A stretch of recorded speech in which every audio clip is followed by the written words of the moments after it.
help them to make the proper decisions for the city going forward. Help them all to do wise things.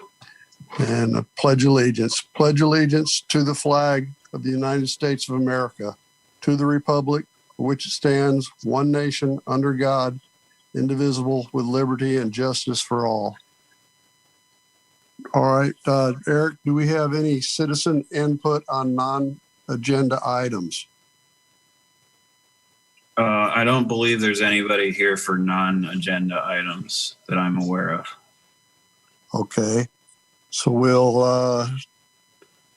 the minutes for the April 12th Planning Commission meeting, have the commissioners read those and do they approve? We'll start with, is Jeff here? Yeah, I'm here. Jeff, do you motion, does anybody make a motion to approve the minutes of the April 12th meeting? Mr. Vice Chair, this is Jeff. I can make that motion to approve the meetings for April 12th. Thank you, Jeff. Any seconds? I'll second. This is Commissioner Hutchinson.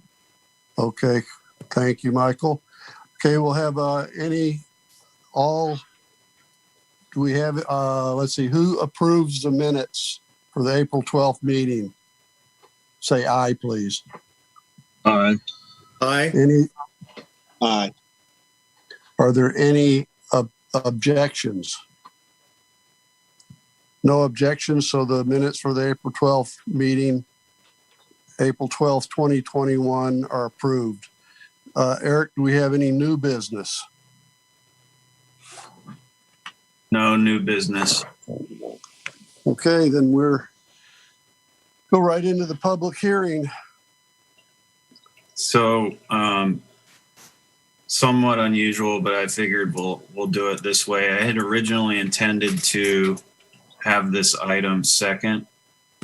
I'll give you a bit of background here. For DR 2104, which is the State Street multifamily project, the applicant has requested in writing, which was late Friday of last week, to continue this meeting over to a time, date certain to be determined later. Staff has received numerous public comments on this item. We relayed those to the applicant. The applicant wants to be able to address those. Among those are potential additional traffic analysis and traffic safety. And then also staff received another decent chunk of fairly lengthy commentary throughout the day today, and staff would not be prepared to address those comments with any real and effective substance. So with that being said, staff would recommend that we continue that item over to a time, date certain later. Do we have a time, date certain? Or is it up to them? Yeah, I think we need to determine some parameters, and they did initiate a traffic process with the city's consultant today. And I'm getting some information back from DKS, our consultant, about the timeline on that. So I think it would be better to leave it open. I will endeavor to include everybody that has contacted me about this item to ensure that they're aware of a new time, date certain. If necessary, if for some reason the application were to change substantially or there was any kind of modification that warranted a re-noticing, the city would do that as well. Okay. Eric, Go ahead. Commissioner Trundy, would it be appropriate to set a timeline of the continuance and they could always request a continued continuance? Or do we just let it float out there forever? I think setting a timeline makes sense. I think that 2 weeks might be ambitious at this point. It certainly could happen, and a lot will depend on how fast DKS produces what they need and then the applicant responding. Okay, so 60 days? I think 30 seems appropriate at this juncture, and then or 2 planning commissions from now. And then we could set that date. I need to look at my calendar here.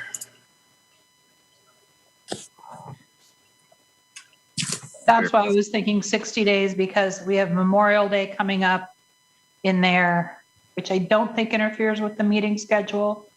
But I was thinking if we gave them 60 days and they can come back sooner than that, but that way it doesn't have to come up to do a second continuance quite as quickly. I think that seems like a fair way to do it. What I don't want to do is to have this necessarily our next meeting and then have to kind of like keep punting to the next hearing and then asking the people from the members of the public that they'd want to participate in the hearing to keep coming back to these. Right. That's why I was saying to set a time date certain in the future within 60 days or something like that. Okay. Yeah, I think that seems reasonable. So our Eric, either June 14th or June 28th would be the two. why don't we shoot for June 14th? Time date certain for the public hearing. If it can happen faster, then we'll certainly work with that. Is that going to mess with notice guidelines? If we have It shouldn't, unless their application were changed substantially. I think they would need to renotice anyway, but I'm not getting the indication that that's the case at this juncture. So would we be better off to move that it's continued and they need to determine a day within 60 days, or actually go ahead and set the date? Hey, Eric, this is Mark with State Street Homes. Is it all right if I just comment real quick? sure. So we're pretty eager to get this back on. So, and it sounded to me from DKS like they could move pretty quickly. So as far as we're concerned, we'd like to try to have this ready for your guys' next, or at least the following public hearing date. Okay. I think just knowing how these things take time, potentially more than is going to work. I think it would be wise to set it for the 14th of June. And then if we're able to move more quickly, then we will accommodate that. Does that sound fair? Yep, that seems reasonable for us. Okay. Okay, Jennifer, would you like to make a motion to set that date at the 14th? Sure. I move that DR 21-04, the State Street continuance request, be approved and reset for June 14th. Is there a second? I'll second that. All approved, please say aye. Aye. Aye. Are there any nays? Then that motion has been approved for June 14th Planning Commission meeting. Was that right, Eric? That's correct. I will work with both the applicant and you all as needed to ensure that we're all on top of the timelines, and if noticing is required, that it goes out in a timely manner. So, Okay, thank you. So then we will move to the Hemmering project. Hemmering CPA 2101 is, let's see, it's a request. Recommend to approve the city, let's see, how's this go? It's a request to amend the designation of the subject property on the comprehensive plan map from low density residential to medium density residential. That'd be Hemmerling CPA 21-01. Is that right? that's correct.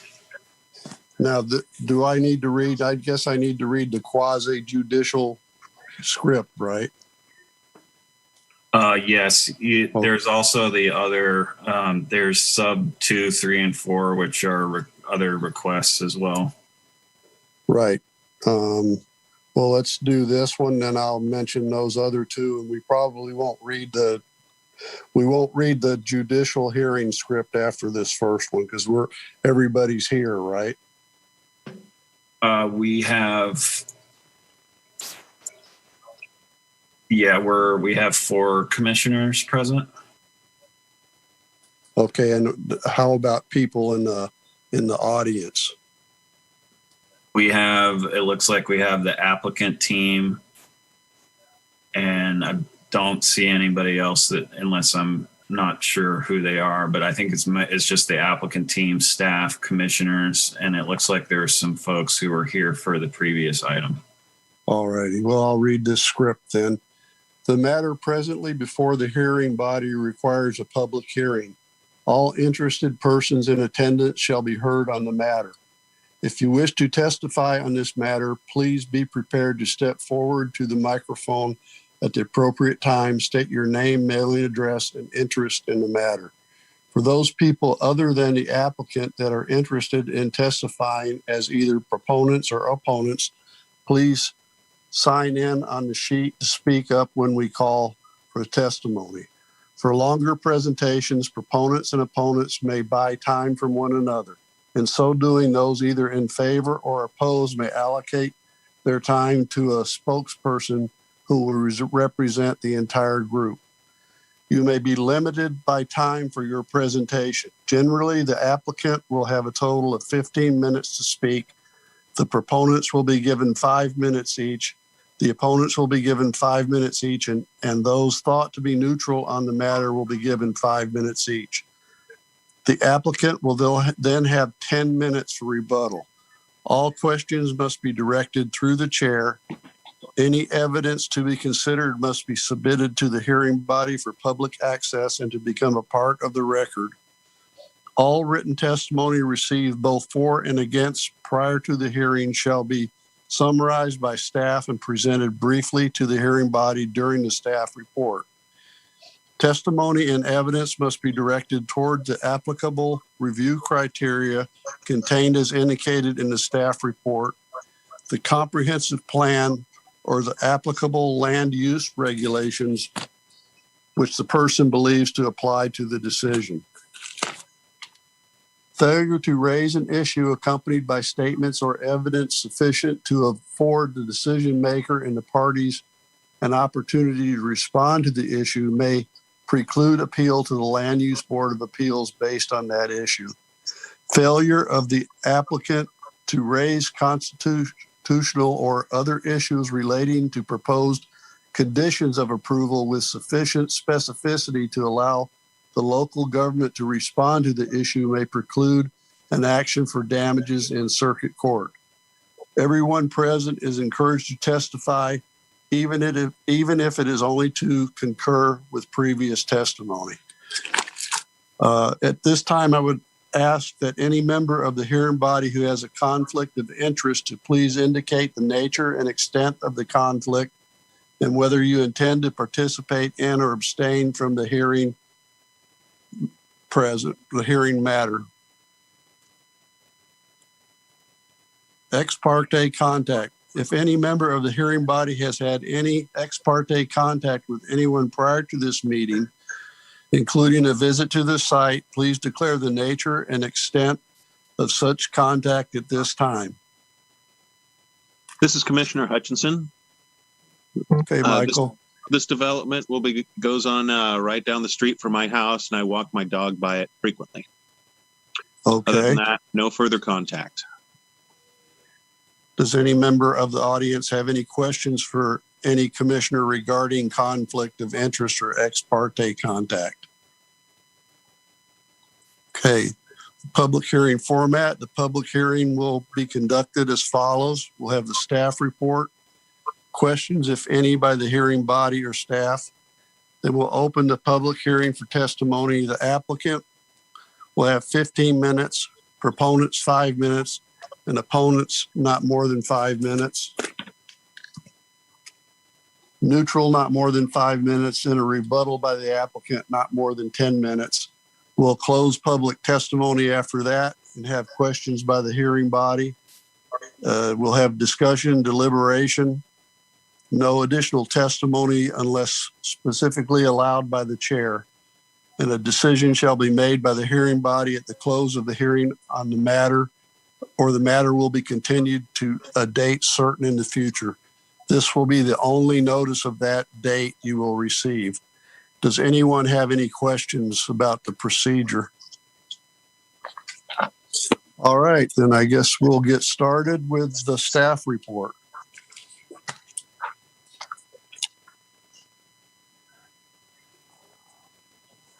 Can you all see my screen? Okay. Yep. Okay. Yep. And hear me? Okay, I take it. So I'm gonna zoom back out just a bit.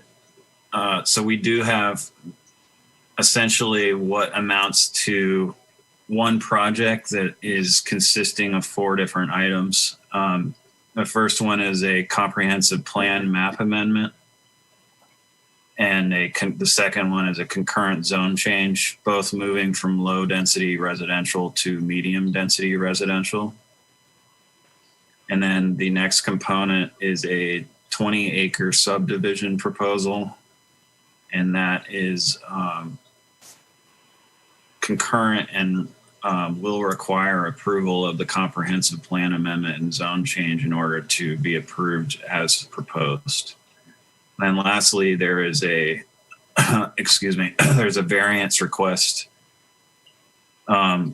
in regards to the setbacks, and that's a major variance request to the setbacks of the R1.5 zone.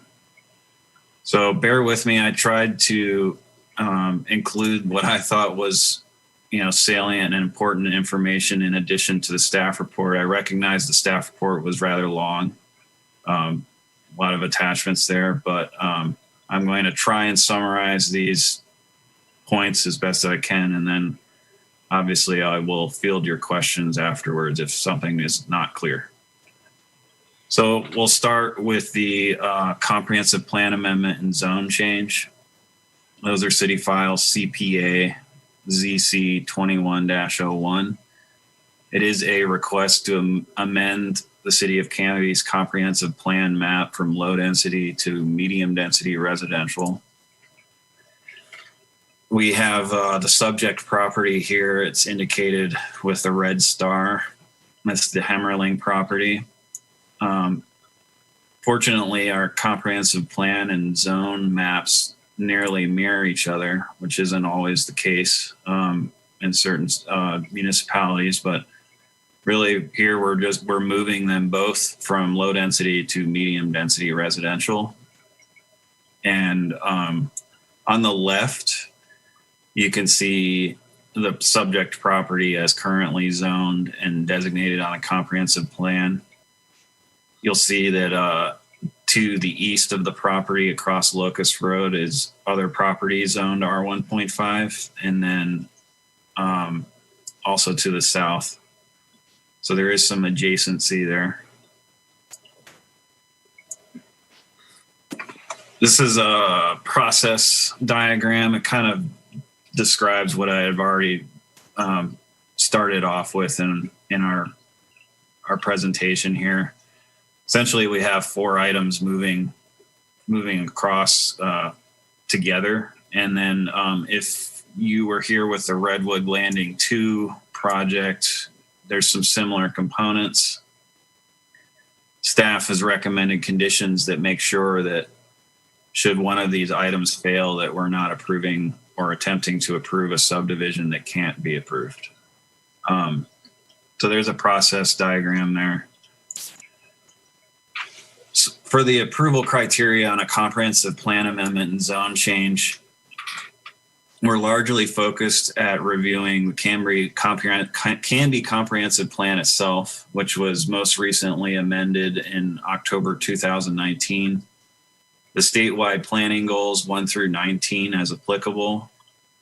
The last 4 or 5 are coastal goals that do not apply to Canby. Some are more salient and important to a comprehensive plan amendment than others. We reviewed the North Holly Development Concept Plan. This property was in that concept plan area.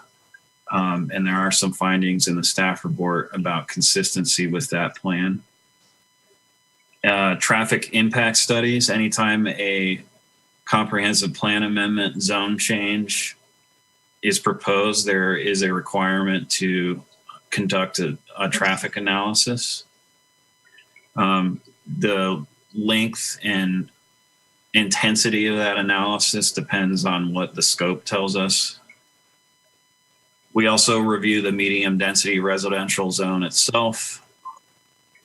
Some of the more procedural components, 1654 amendments to the zoning map, general standards and procedures, the comprehensive plan amendments and the quasi-judicial process, conformance with the TPR, the transportation planning rule is found in the Oregon administrative rules. It requires basically concurrency or consistency with the transportation system plan anytime there's a change, like a comprehensive plan amendment, a zone change, or annexation into the city. And then another procedural component, the application and review procedures.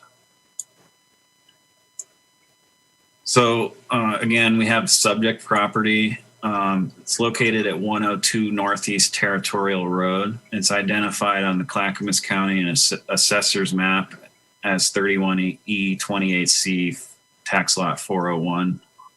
It's approximately 3.17 acres in size. It is located directly adjacent to unannexed and not within the urban growth boundary property to the west. That's zoned Clackamas County exclusive farm use. To the north is the Dodds subdivision, which is currently being built out. To the south, Northeast Territorial Road, and as I mentioned earlier, to the east, R1.5 subdivided land and North Locust Street. Here's an aerial photo of the property. Historically, it had been, and within relative recency, and maybe the applicant can comment on this, it's been in farm use, agricultural uses. Still has what appears to be a large well house right here. The two existing agricultural structures to the south, which are proposed to be demolished. It's relatively flat, pretty consistent with what most people would consider agricultural land at some point in time. This is a survey that the applicant provided. It's an existing conditions survey. It shows you in a little more detail the subject property itself, its bounds, any existing encumbrances like structures, the trees, or in this case, very little trees. There's an existing public utility easement.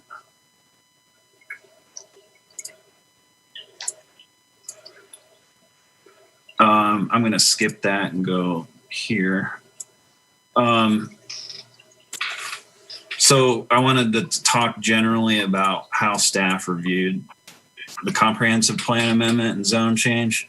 So the general framework here when you're reviewing these is pretty well described, I think, by the diagram on the right. You have the Oregon statewide planning goals. And the way that works is that Canby's comprehensive plan, like all cities and municipalities in Oregon, needed to have their comprehensive plans acknowledged by the state through DLCD. And the intent there is really that the comprehensive plan is a miniature version as applicable and consistent with the statewide planning goals. And then even further dialed down is the development code itself is the implementing mechanism of the comprehensive plan. And in a perfect world, your development code is really addressing all of the implementation and action that's found in the comprehensive plan, and then all the way zoomed back out to the statewide planning goals. I think it's useful to think about that when reviewing these types of projects as for context. And I have another slide that kind of delves into this.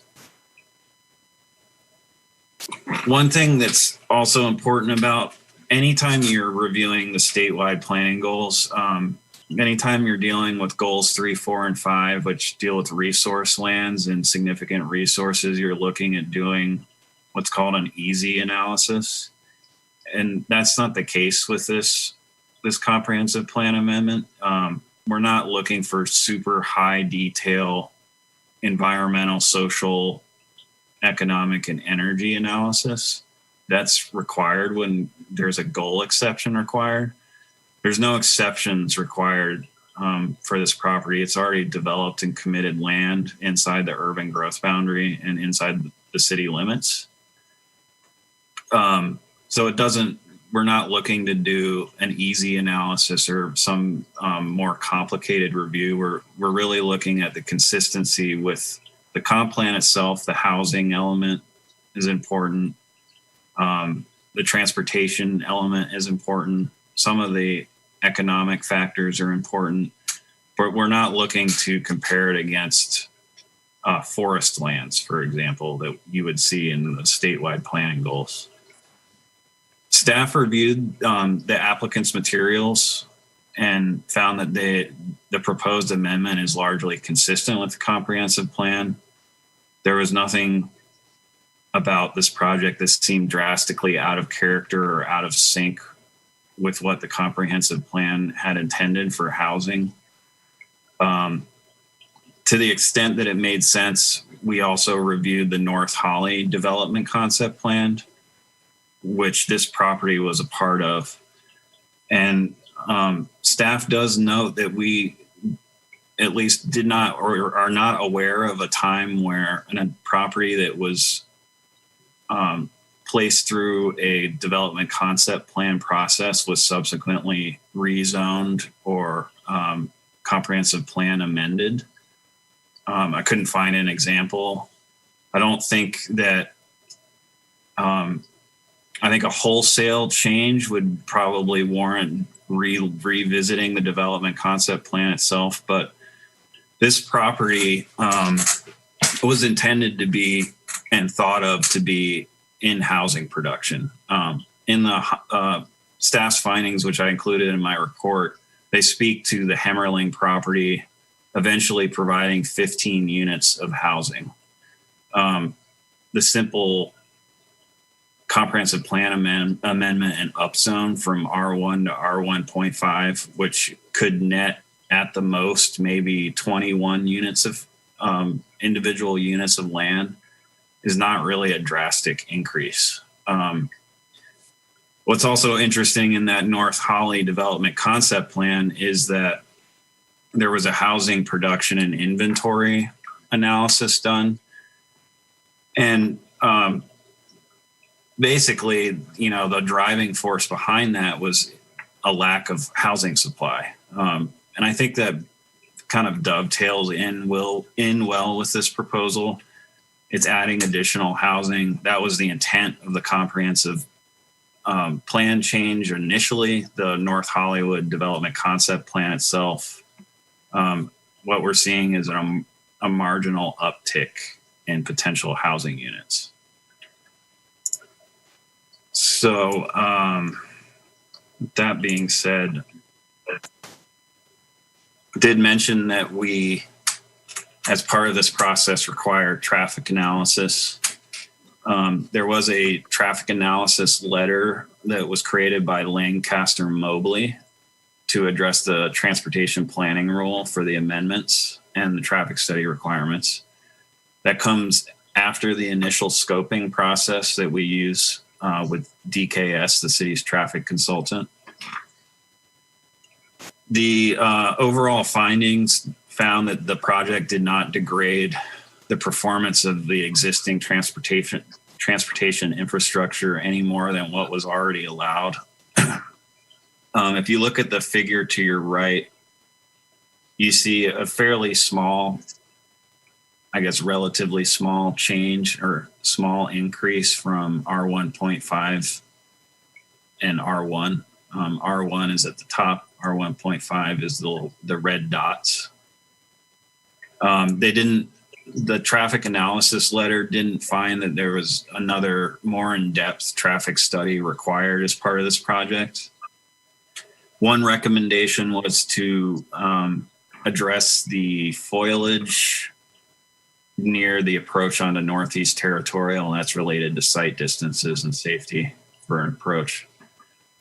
DKS did review the traffic analysis letter. They found that they had followed the scope appropriately and to the direction that was described in the memorandum.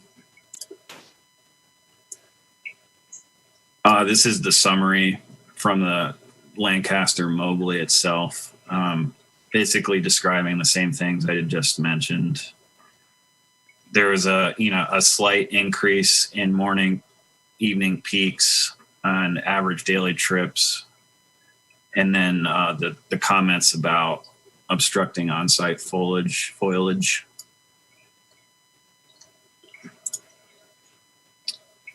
The summary that I discussed.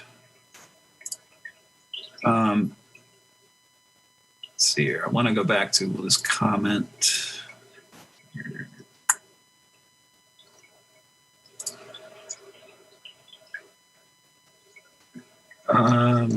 Sorry, bear with me. I've been trying to organize this so it makes the most logical sense in discussion. I think at this junction, I'll come back to that towards the end. So a little housekeeping here again. This is the first portion of this whole entire staff report process, and I'm going to discuss. So at this juncture, based on what the applicant has submitted, the facts and findings that are included in the staff report, and also the conditions of approval that are applied, staff believe that the Planning Commission should pass on a recommendation of approval to the City Council, subject to the conditions of approval that are mentioned in the report, and those are here for your benefit as well.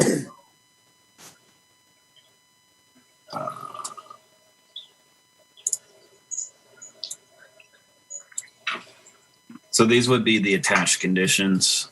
Basically, that the comprehensive plan amendment and zone map change would need to be free of appeals and final land use decisions as defined by Oregon Revised Statute 197.015. Prior to the subdivision, which is another component gaining final approval, any action on behalf of the applicant that invalidates or disqualifies comprehensive plan amendment and zone change 2001 would be directly contingent, which is directly contingent on these approvals. And then the comprehensive plan amendment approval shall conform to all other applicable City of Canby ordinances, municipal code, state law, and administrative rule. If you all were to forward on a recommendation of approval, I've included a sample motion, which includes 4 points. It's somewhat up to the commission on whether you want to take these on one at a time, or if you'd prefer to hear the whole package and then make a motion on each item.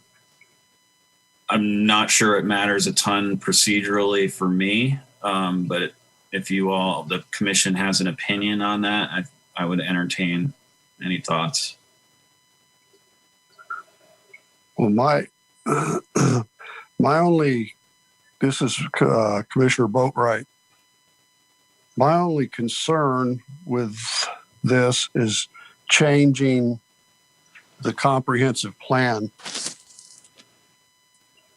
because I'm concerned with it setting a precedent.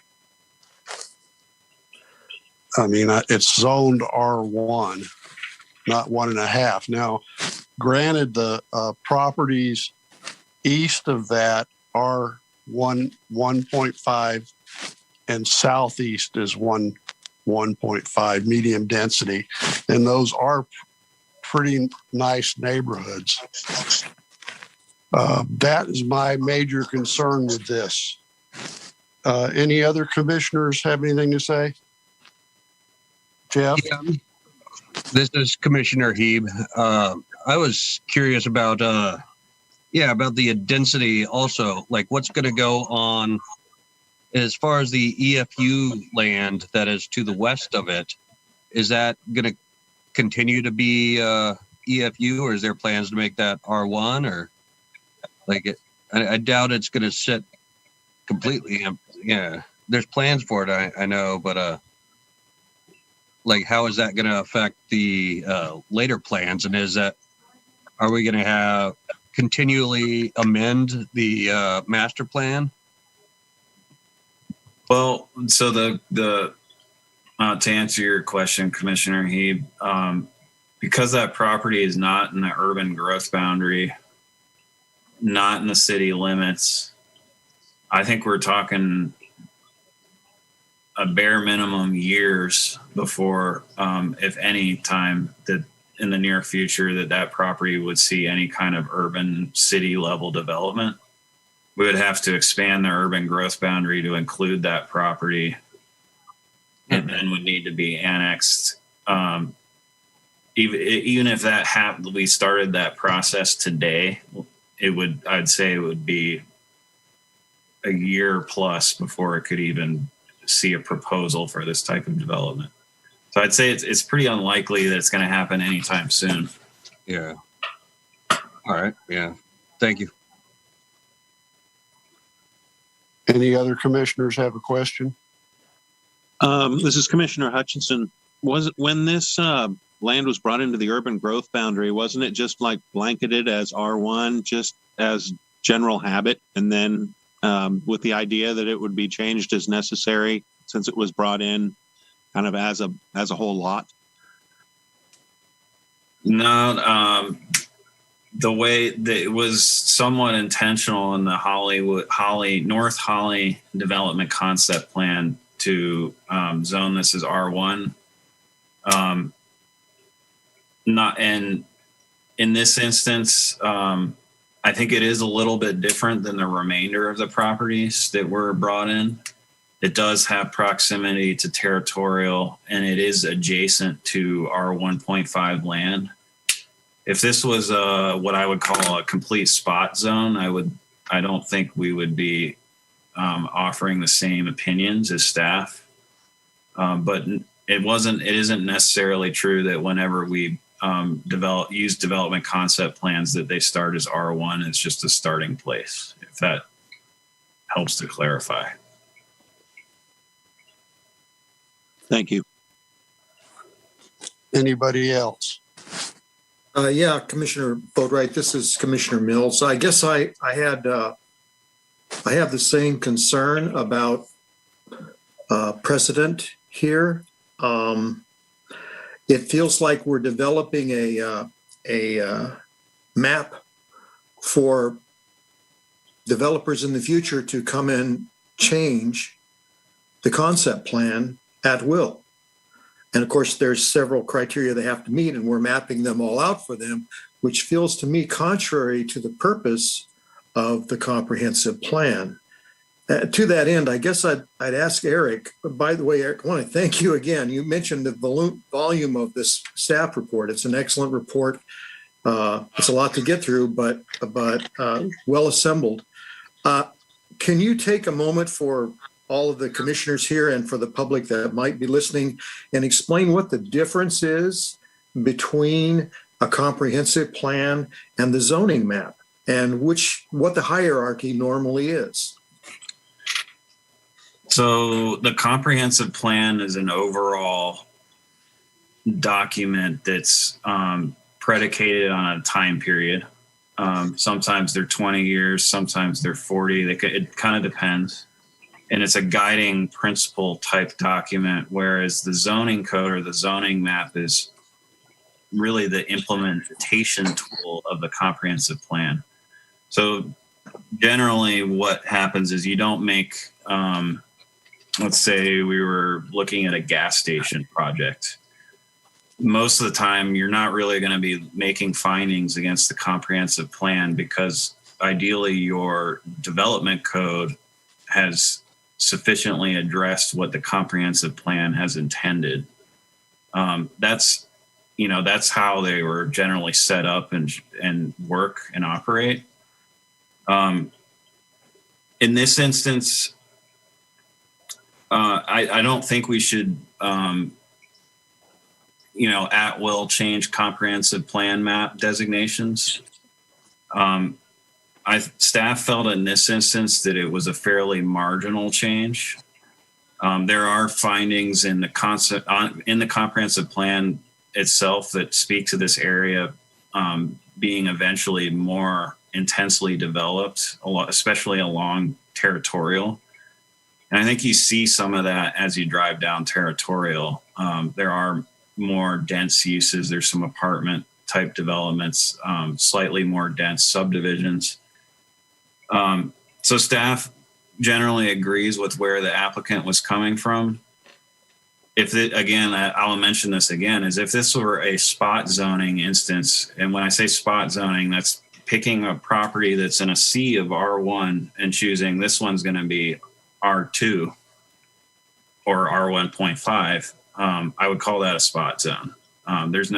This property does have adjacent R1.5 designations and zone land. I don't think these are going to be super common, to your point about developers using this as a tool in the future. I think they're kind of a hard bar to jump across. And I think the standards and existing conditions lend for this to be an okay decision for the city to make.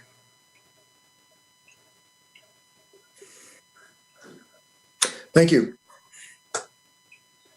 Okay, and do any of the other commissioners have any questions? Okay, Eric, so then should we go to the applicant's testimony? I think for process wise, I'll go through the subdivision and the variance, and then we'll have maybe perhaps longer than usual session of questions, deliberation, and applicant responses, if that makes sense for the planning commission. Otherwise, we can break them apart. I'm amiable to. Well, the thing I'm thinking about is I'd like to take a vote on this. Okay. Because if this doesn't pass, we don't have to go through the other ones. Sure. So I don't know if we need the applicant. I guess we should have the applicant at least present his case. Commissioner Boatwright, this is Commissioner Mills. Just a comment on that. I'm right there with you. I'm just also thinking of the fact that what we're really doing here is we're not voting something up or down, as I understand it. We're just voting to recommend or not recommend. Because this is and I defer to staff to correct me, but I understand that City Council is going to make the decision.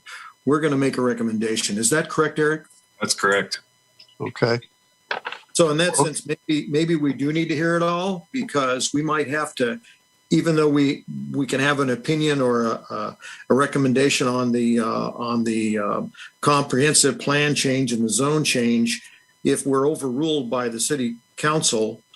If that is the case, we still probably want to make sure that our opinions and input is provided for the other points. Does that make sense? Yeah. Okay. Sounds good to me. Thanks, Jeff. Yeah, I got another question. So that to move forward, I guess the major variance, was that something about having the residences closer to the road? Because I don't know, that would kind of play a little bit of part in my decision if that plan is predicated on the fact that these residences are close to the road. So I kind of would like to hear the variance explanation. Yeah, and I think we should hear the variance explanation as well. They are intended to, at least the applicant is requesting some variance to the setback standards, which would reduce distance from property lines. Well, go ahead, Eric. Go ahead and do your presentation for all three of them. Then we'll hear the applicant, and then we'll discuss them and then make our decisions. Okay. Can Sounds I just ask something as a clarifying question? Sure. So my understanding is that we are kind of in an if-then situation here, that we're, if we decide that we should put it up to the city council to decide about the comprehensive plan change, then we are, if they approve that, then we approve this part of the neighborhood, that part of the neighborhood, that part of the neighborhood. But if they say no to the comprehensive plan change, then the other three they don't have to do anything on it. Is that correct? If you were, as the commission, were to pass on a recommendation to the city council and they denied it or remanded it, the remaining components of this proposal would be in serious jeopardy, if not altogether denied. Okay, that's what I thought. So we're kind of conditionally approving part 2, 3, and 4 if we approve part 1. Essentially, yes. And, in fairness, I think staff did explain this to the applicant. They were willing to take the risk on. There is some risk to processing a type 4-3 application concurrently, because you're asking a planning commission and a city council to agree on something. That's, that's not, that's neither here nor there. And that's outside of my realm, but I'm just here to kind of represent what I understand as the facts versus the criteria, and let you guys, you all as the commission, determine what you deem is appropriate. So, but there is some risk. Yeah. So I agree. I think we should hear all the parts of it. I think we should hear for the people who are for it and against it and are neutral, and we should do it all the way through. And then make our decisions based on that. Okay. I will proceed then. Thank you, Commissioner Trundy. So our next part is the subdivision itself. This is sub 21-02. And the applicant is proposing to subdivide the property into 20 separate legal lots. We're starting from a base of about 3.17 acres. The R1.5 zone requires individual lots to be in between 5,000 and 6,500 square feet. And that's going to be your minimum and maximum respectively.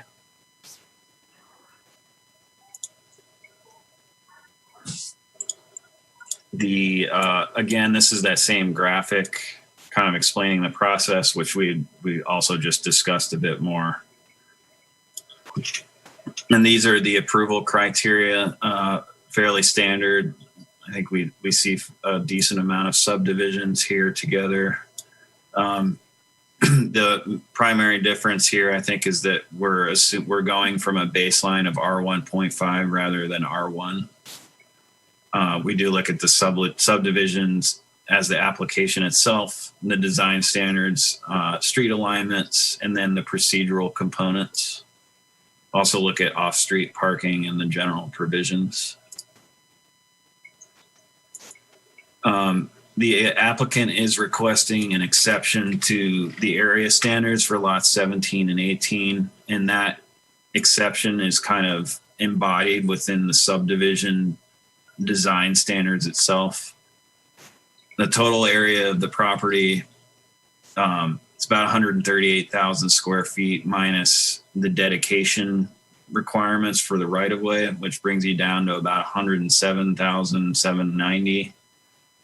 And then what that leaves us with is 5,165 square feet average per lot, which meets the R1.5 standards. and that is an important criteria for whether or not the planning commission can grant an exception.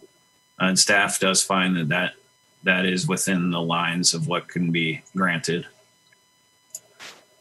This is the applicant's preliminary plan. You'll notice the two blue stars are the substandard area lots, 18 and 17. 17 closer to the road with locust and territorial, and then 18 with territorial.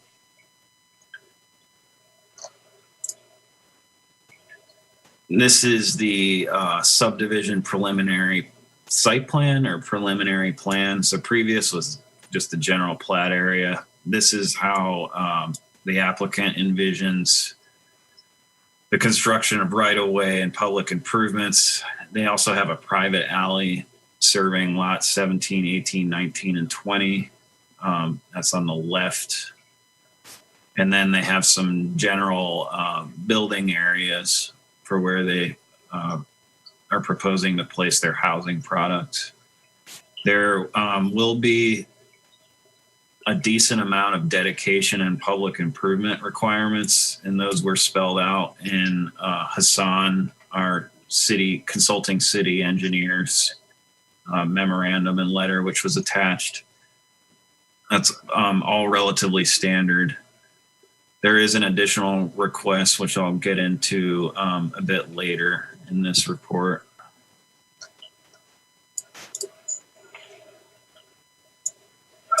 I think this is fairly common discussion with staff and the planning commission about the private alley tracts.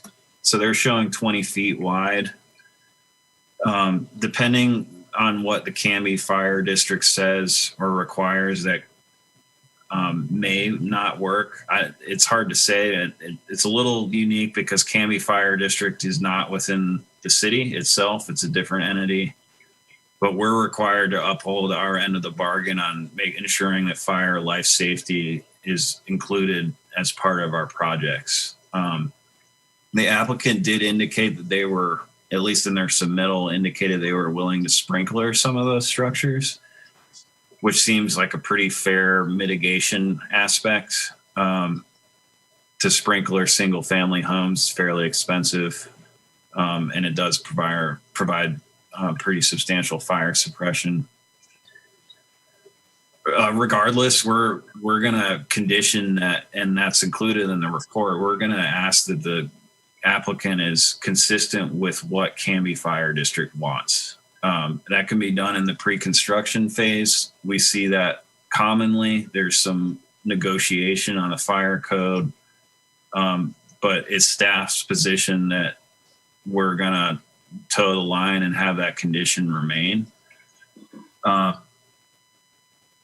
we think it's appropriate.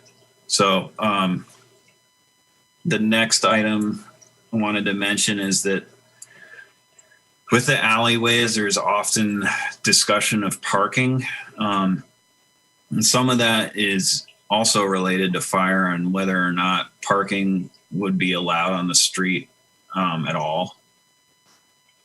The code basically states that residential single family structures need to demonstrate that they can accommodate 2 cars per lot.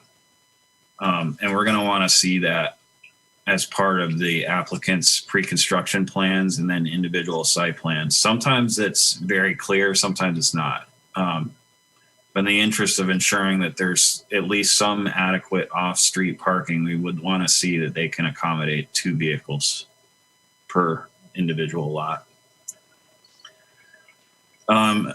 Again, the applicant's traffic analysis letter and also DKS, our traffic engineering consultant, didn't find that there was any further mitigation necessitated by this development.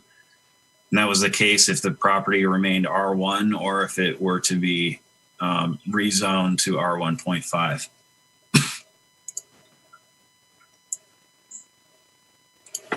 I did want to mention that, and we've had some brief discussion between staff and the applicant. We did receive comments from Public Works requesting that the applicant be required to install a crossing across North Locust and Northeast Territorial. There's been significant concern, I'd say, and comments received over the last year and a half plus about pedestrian safety across Northeast Territorial. If this comment was forwarded on to us by Public Works and the city engineer as part of the attempt to provide additional pedestrian safety. I think the nexus between this project and providing pedestrian crossing infrastructure is there. It fronts Territorial. I think the rough proportion, staff also finds that the rough proportionality is there. I know there was some concern about where the crossing was located and that the requirement to move utilities, and there's some actually very large trees on the other side of the frontage. And I wanted to show you all where the crossing is proposed or being asked of the applicant. So I'm going to show you an image. So this is a Google Street View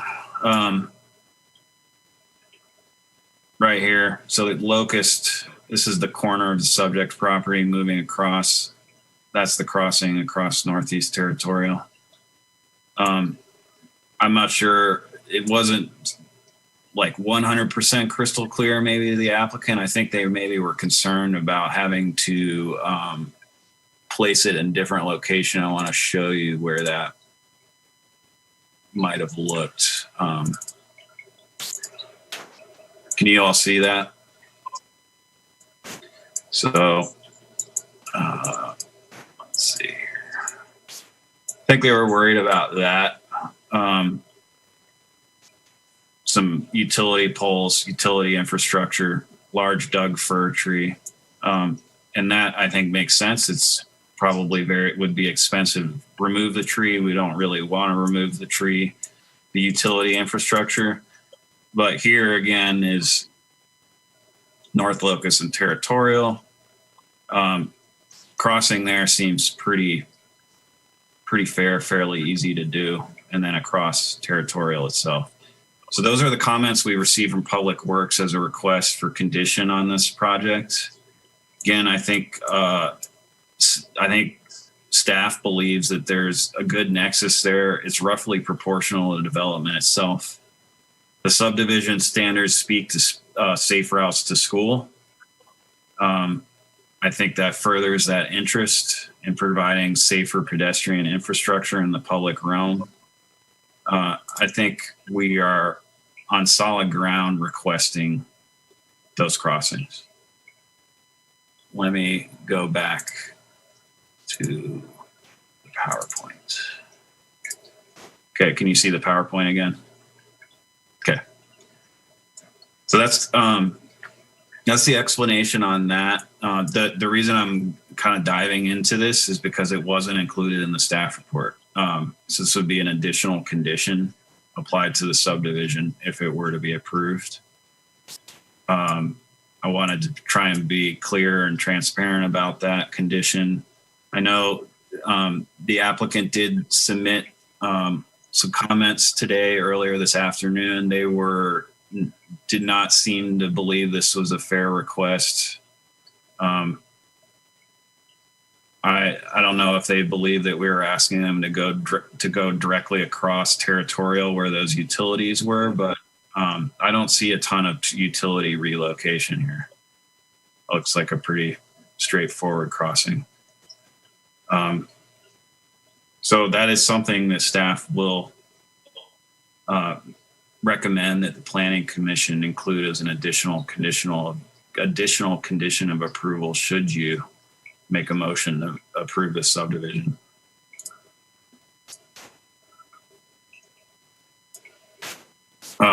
This is some sample language that you could use. You could direct staff to include this in the conditions of approval should you make a motion to do so later on. I just wanted to have that ready for us. I did want to also address other public comments that we received. I did forward these on to the applicant. They were aware of them. We received 5 in total. I'm going to summarize them in general. I do have copies. There were comments related to traffic congestion and speed along Northeast Territorial, and also pedestrian safety, which kind of ties into this crossing request surreptitiously. There was some general comments about the planning department and elected officials that are not really relevant to the criteria. There were concerns about water quality and power availability. The North Holly Development Concept Plan kind of spelled that all out and demonstrated utility availability. We haven't heard or know of any indication that there's going to be an issue with providing public water and power to the site. There were some concerns about the rezone.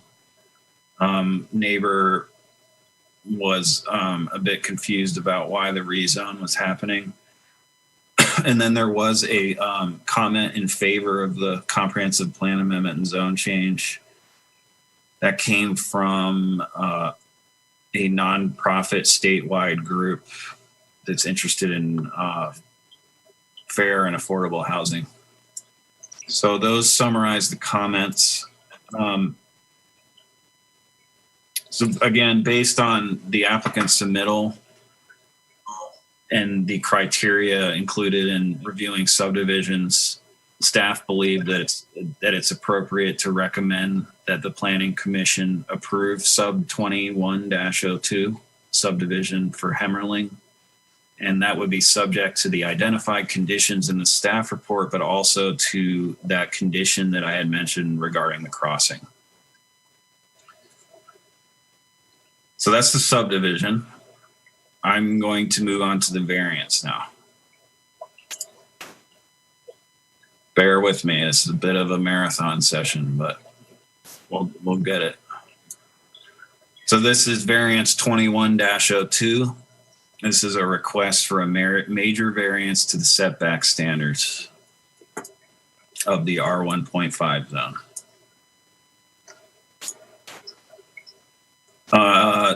These are going to be text-heavy slides because this is kind of a text-heavy review process. Really, that's kind of what this is.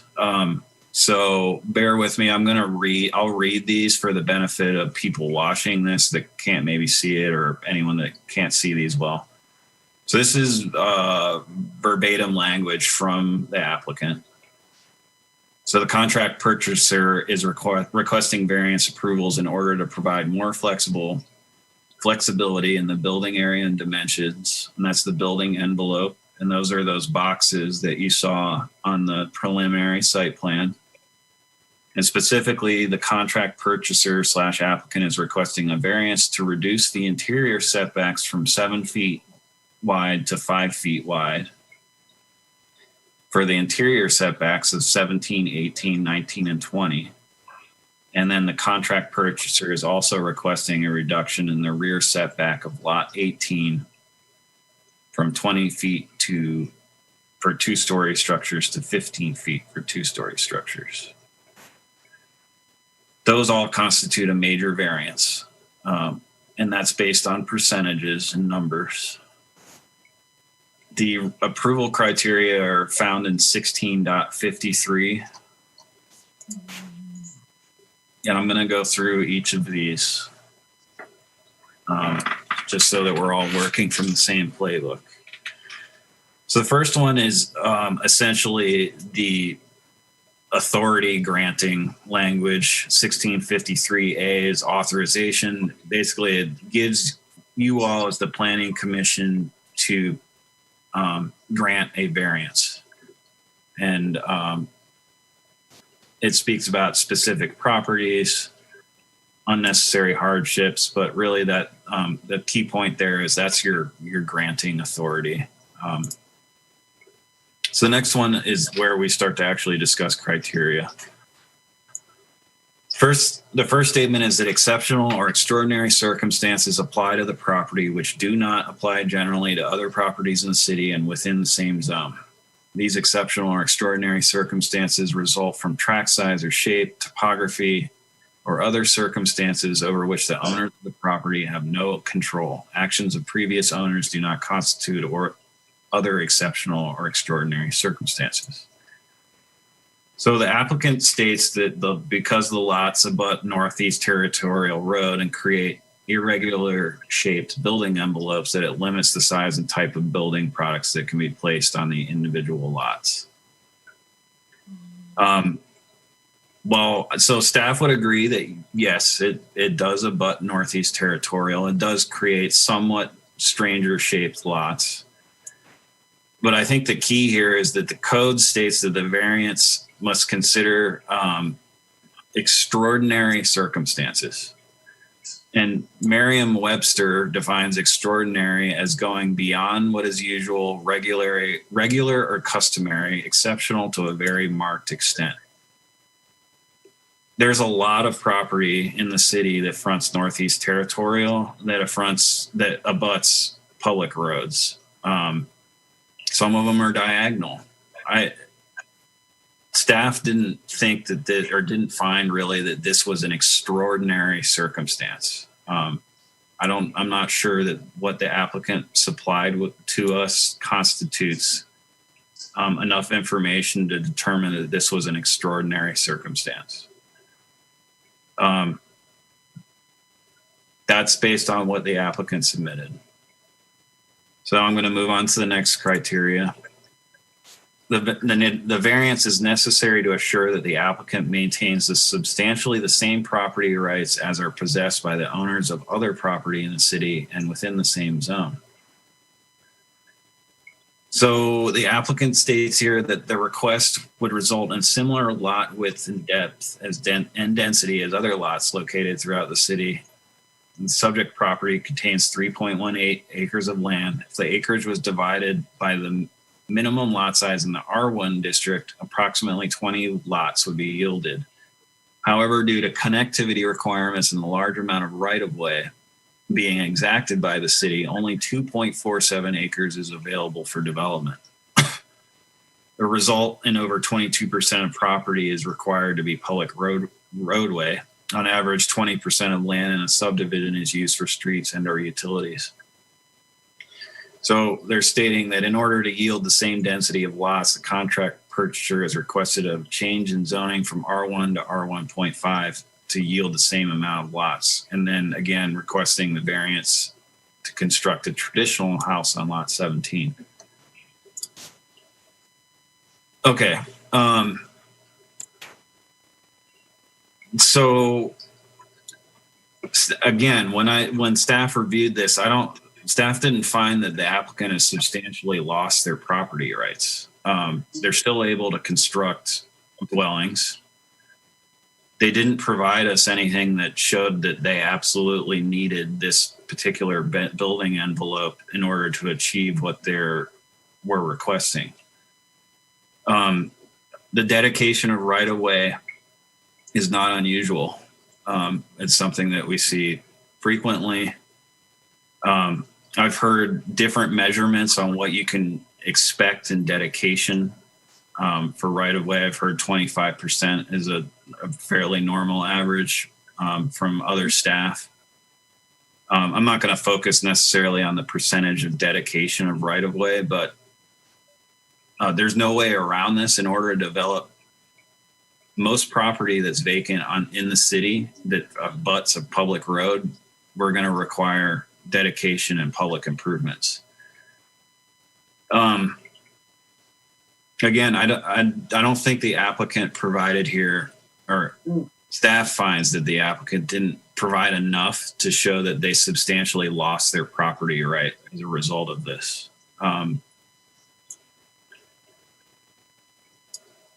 Also here, I think it's somewhat difficult to countenance the R1.5 upzone request and then to subsequently say and request that we're facing that the applicant's facing a hardship and needs a variance to the setbacks in order to accomplish their development proposal.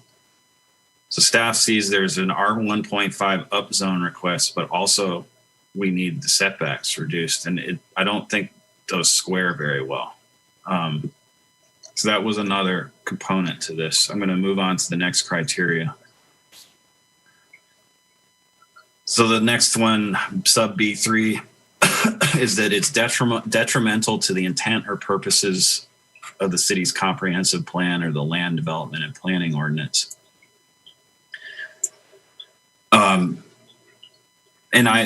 This is where staff finds that this is a detrimental variance. It has the effect of eroding the intent of the zone itself.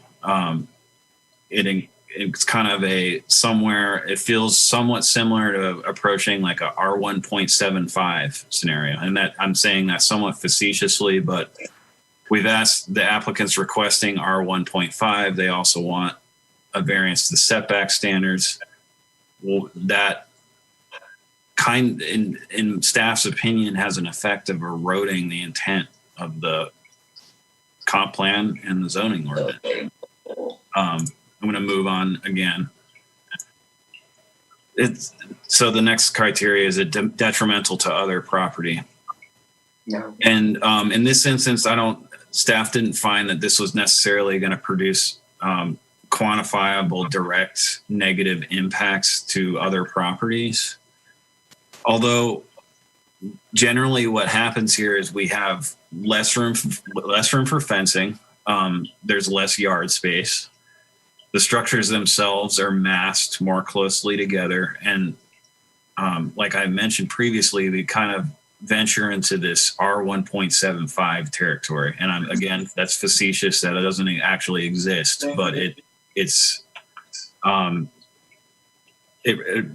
of detrimental to the abilities of the properties themselves to have accessory structures, to have fences, to be appropriately masked. Oops. The next criteria is that this is the minimum variance, which will alleviate the hardship. And I think so. I will mention that the applicant has, in their most recent correspondence with me, have requested just a variance to lot 17 now. That came in at 3 today.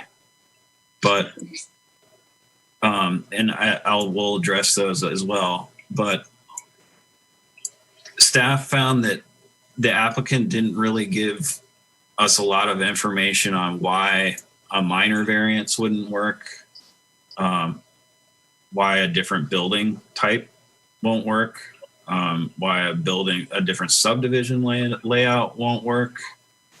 There wasn't enough information in the variance submittal for staff to make a positive finding that this was the minimum amount required to alleviate the felt hardship. We can only go off of what the applicants submitted. Excuse me, I've been talking a lot and a little bit of dry throat. So then B6 is exceptional or unique conditions of the property which necessitate the issuance of a variance. And again, there's some discussion about dedications, the opinion or perception of what an appropriate percentage amount is for a typical property. I'm not in the development field, and I'm not saying that 20% is wrong. It sounds reasonable, sounds within the range. 22% doesn't appear to be a drastic increase from 20%. And that, again, this is super common practice for development in the city of Canby. We ask for dedication of right-of-way. We ask that right-of-way is improved to public standards in accordance with public works requirements in the city of Engineer. I'm not sure that these, again, staff doesn't really find that these are exceptional or unique conditions. that would necessitate the granting of a variance.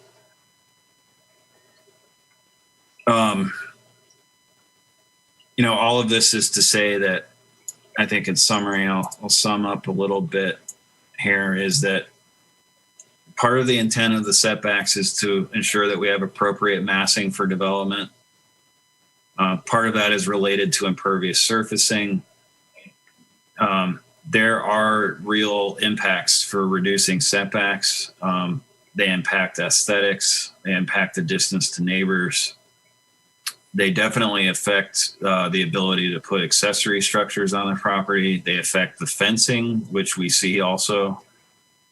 I mentioned this a little bit earlier, that the applicant requesting the comp plan and zone change hand in hand with the variance it seems hard to balance those two.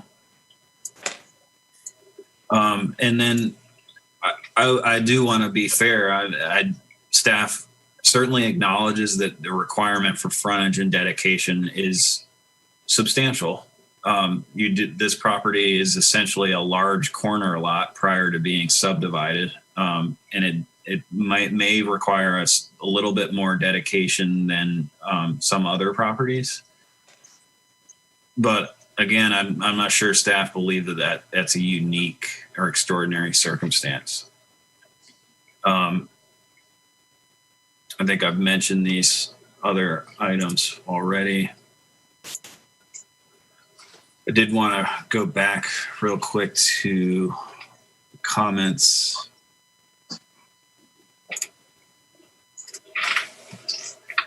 Just a little last bit. So I did receive these from Kevin Apperson from the applicant team earlier today. And these were comments about the project and conditions. And one is about the temporary turnaround requirement. It's something that we use and it's pretty common tool that we use in the city of Canby to ensure that Canby Fire can turn around. Again, we have a little bit different setup in the city of Canby than some other jurisdictions where the fire department and the city of Canby are not the same. So we do have to do this little bit of a balancing act. Usually the way this gets addressed is in pre-construction and site plan review. I'd say 9 out of 10 times the applicant team and Canby Fire are able to come to a conclusion that works. We just abandoned some temporary turnarounds on a different subdivision not too long ago because they were able to come up with a reasonable design conclusion. At the end of the day, we want to make sure that as condition, Canby Fire is feeling like they're able to provide safe service. The applicant mentioned they might be willing to sprinkler some of their structures. I think some of that requires a level of negotiation. The next point was that the applicant is asking the city to reconsider our position, staff's position on the variance, and was requesting basically that the planning commission consider a variance for only lot 17. I do want to show you which one that is so you know what we're talking about. 17 is this one down here. Double frontage. It is significantly more constrained than the others. And then let me pop back. I'm kind of bouncing all over,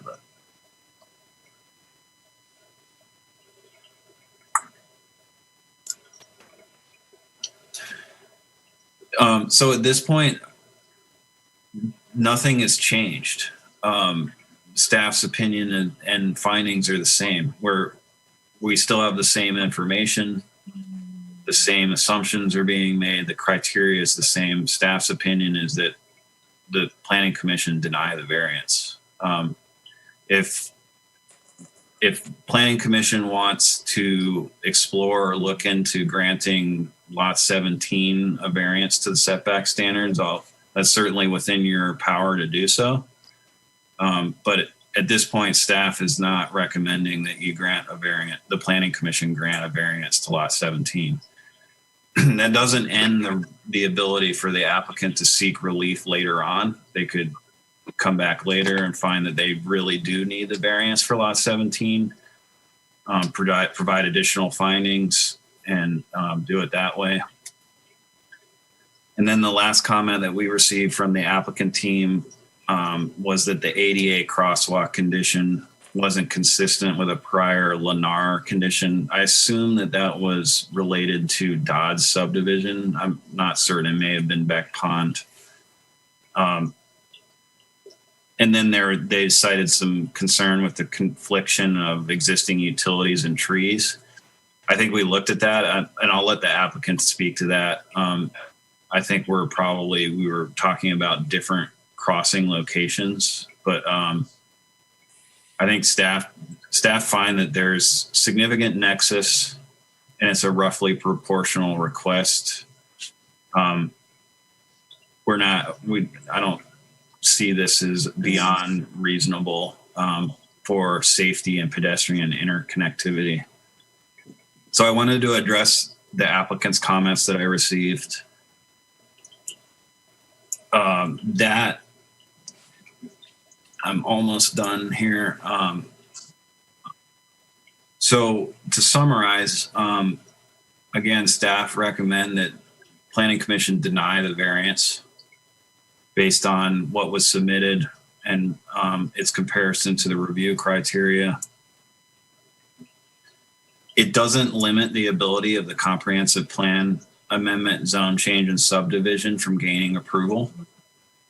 Those projects can move forward without a variance, at least from the city's perspective.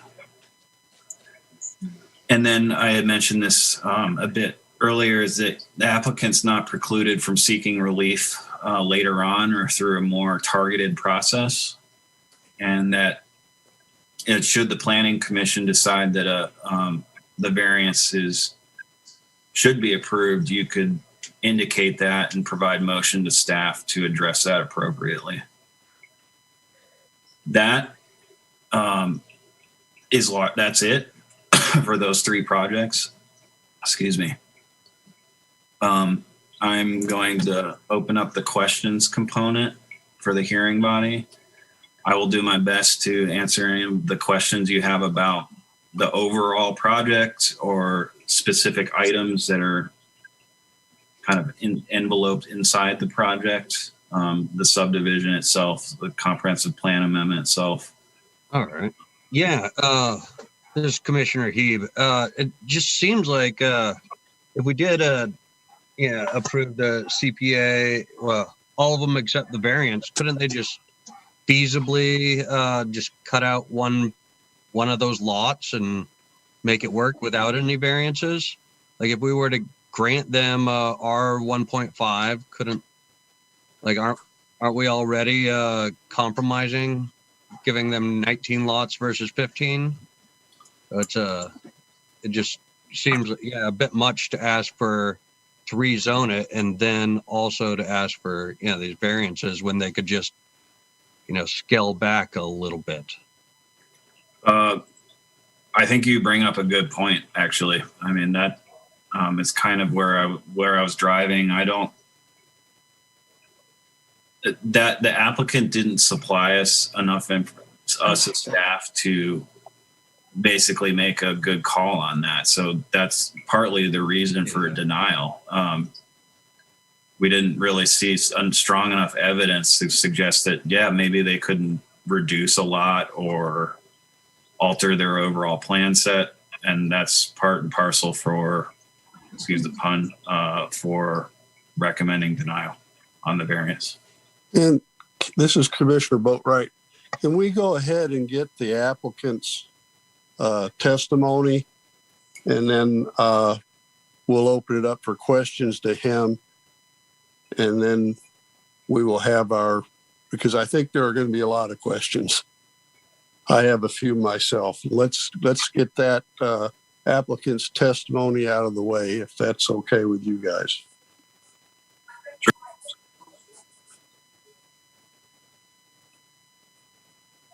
This is, can you guys hear me? This is Hal Keever. I'm with Atwell. I represent Venture Properties. And can you hear me okay? I can hear you. Okay, good. Just wanted to double check. We have several people online that may want to contribute to this, so please bear with us. So you've got 15. You've got 15 minutes. Well, we won't take 15 minutes, I don't believe. So. Thank you. First and foremost, we want to thank Eric for doing a good job in compiling the staff report and findings, even though there's a couple areas that we don't agree. We do have a little bit of a problem with lot 17 with regard to our building footprints, but we might be able to work through that. I just want to remind people, Eric mentioned it's a double frontage lot, but really it's a triple frontage lot because it's got territorial locus and the alley. So it is dimensionally challenged. And that's why we requested today to at least get the variance on lot 17. I did want to talk about the fire code, and Eric did a good job about explaining that the Canby fire is separate from the city of Canby. And what we request and like your feedback on is that we work through Canby Fire to resolve any unresolved issues. But one of the conditions of approval that was that came from your contracted engineer was that they wanted a temporary turnaround at the end of the two public streets. And we request that we work through that with the fire marshal at Canby Fire, because there are different alternatives that I think they will agree to. One is fire hydrant location, as well as sprinkling the houses. So I'd like to keep that condition to the approval of Canby Fire. The other is the ADA requirement for the crosswalk that Eric described pretty well. I think his graphic did a good job in articulating a more accessible route, not ADA wise, but without utility conflict and vegetation removal. And I think that's more workable. So thank you, Eric, on that. Let's see here. The one thing that Eric did mention too is that, there's more dense development on Territorial Road as witnessed by everybody. And, we're in a housing crisis. We have a lot of housing needs in all price points. And so what we're trying to do is, provide those housing opportunities so that we can accomplish the goals. So, going from 15 to 20 lots, we didn't feel was excessive in any way. So I'll stop there for just a minute and let my team interject, or maybe I left off. Okay.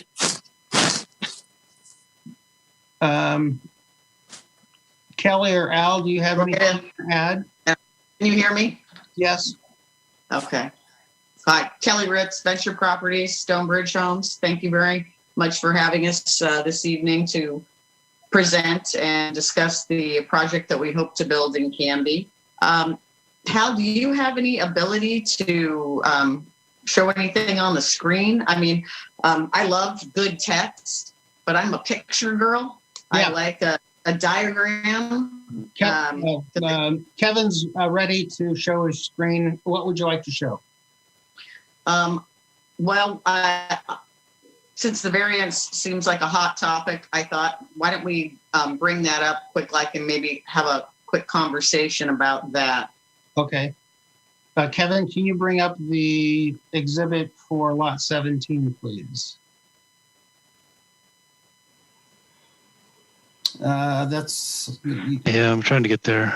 Let's see. yeah, you got 4 or 5 of them minimized, so. Well,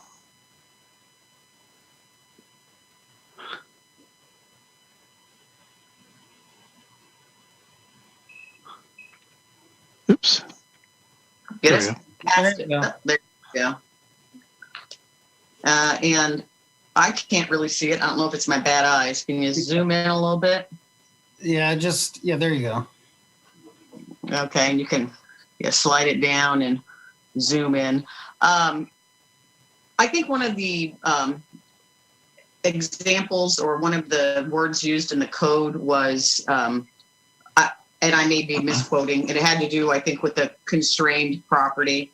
I think it's just very challenging from a dimensional standpoint. What are we showing? It's 33 for a footprint of a house. It's 33 foot deep and 40 foot wide. I believe we could get something on there, but it would be relatively small. I thought it was just we could have come up with a better home on that lot if we could just have adjusted those setbacks. And really, it's just the side, if you can zoom out a little bit. Now, just the intent was just to be able to slide it. Because as you can see, if you look at the difference in size between, and it's just the geometry of the property, all the rest of the lots are really uniform in size. But it's just the fact that the shape of the property that lots 17, 18, 19, and 20 are contained in. And our thoughts were that while 20 is a very big, big's a relative term these days, lot 17 is a very small one. And so we thought without having to eliminate a lot, and it does, Hal kind of mentioned this, it's just every lot we have, every lot less we have, it just makes everything more expensive. So we thought that if we could adjust those side yard setbacks, that would give lot 17, it's always going to be a shallow lot because of its location on locus, territorial, and the alley, more of a wide, shallow lot. So that was just our thinking there. I appreciate staff's comments, house floor plans or something like that. And that's certainly something we could do if we decided to keep the record open. So that's just to address the variance. Regarding the zone change, I think it goes to the fact that as builders, we're just being tasked to build homes. I'm sure you guys are tracking the news, and everything just seems to be getting more and more expensive. And yet we don't seem to have enough housing to house folks. I believe, and I believe I'm correct, but I under House Bill 2001, I think this piece of property, which is, it could be built as middle housing, and it could be, instead of, if we didn't do the zone change, if we stayed with the 15 lots, I believe we could do duplexes on this property. But it's not what we want to do. We want to do single family detached housing. We think that for this piece of property and its location is the best use of the property. So that's why we went with the zone change, because based on, if you look at the road improvements, because of the configuration of this property, it just made it more feasible that it could work if we went from 15 to 20 lots. And I believe we talked about, there was a discussion about the crossing. I think we can get there. I think maybe we all misunderstood earlier. It was our understanding that it was a direct crossing. And when we looked at everybody's favorite Google Earth and also went on site, there was, you're right, there were 2 large power poles carrying a lot of wires. There were trees, and there were some, I think, like 3 utility boxes. So it seemed like a very difficult situation. Actually, that other picture I think was better. Kevin, if you can find that, the one, yeah. And if you can zoom in a little bit, I think we're past this, but this is where we thought the crossing was requested. And it just is like a corner of every utility and trees. So I believe we can get where we need to go with the crossing, and we obviously support safety and safety, safe ways to school, et cetera, and for all the pedestrians. I believe those were the three. Well, those were our 3/4 requests, and I am hopeful that the Planning Commission will see fit to approve it, because I think it'll be a very nice addition to the city of Canby, and I think we will hopefully be introducing 20 new homeowners to the city. Thanks, Kelly. Al or Kevin, did anything you want to add?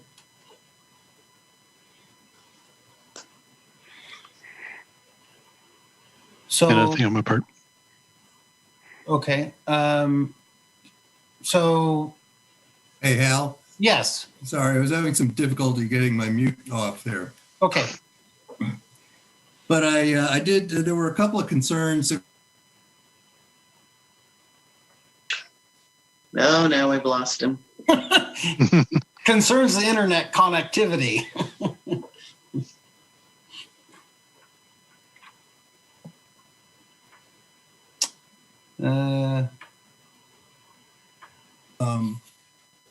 Well, I see that's. Can you still hear me? Yeah, it didn't actually. Now we can. Go ahead, Al. Okay, the North Holly Development Concept Plan didn't really get into whether R1 versus R1.5 was the appropriate designation. Rather, the main emphasis was that it was doing a housing supply and demand analysis. And I think it's important to just kind of piggyback on Kelly's comment about the need for new housing. In that concept plan, they made the point that 342 units over 3 years were going to be needed in the market. And at the time, there were only 84 available lots. So the real conclusion of that was that there was a 260 some shortfall of housing. And if you look at what was available in the marketplace at that time, it wasn't anywhere near what was going to be needed.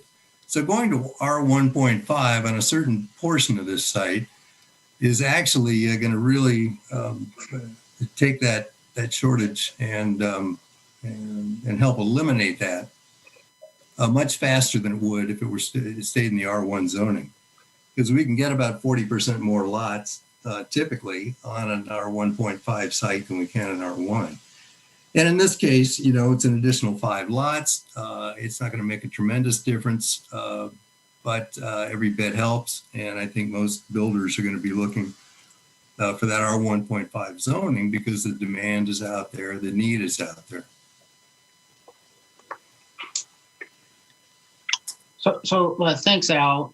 So I guess what I'd like to do is a couple things. Is one, maybe get Eric's response to the discussion of working with Canby Fire to resolve any circulation and fire hydrant location and sprinkling issues. I'm assuming, based upon his testimony today, that that's not going to be a problem, but I'd like to kind of get a little bit of a feel good on that. Eric? That's correct. I'm comfortable with having that condition like that. I think it generally ends up in the more favorable situation for everybody involved. That way you're able to collaborate with them, make sure that they get the appropriate fire standards, and that is an amiable solution. Okay, I appreciate that. And then Kelly and I spoke earlier today about potentially leaving the record open for 48 hours. Kelly, is that something you still want to do, or do you want to proceed forward? I think we could do that if after listening, I mean, if Eric believes that there's some additional information that we should probably put in. Okay. I'm certainly amenable to that. Okay. And if there's anything we've left out, we try our best to provide all the information and meet the requirements of the code. But if there's some things we need to add, we can certainly get those together and add them. Sure. Okay.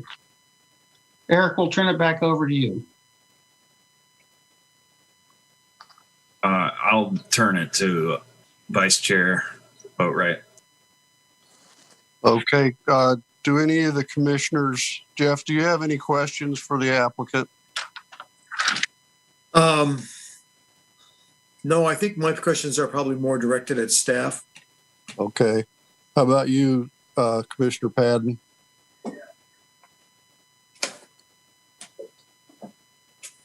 I don't believe Jason's on tonight. Oh, how about you, Jennifer? This is Commissioner Trundy.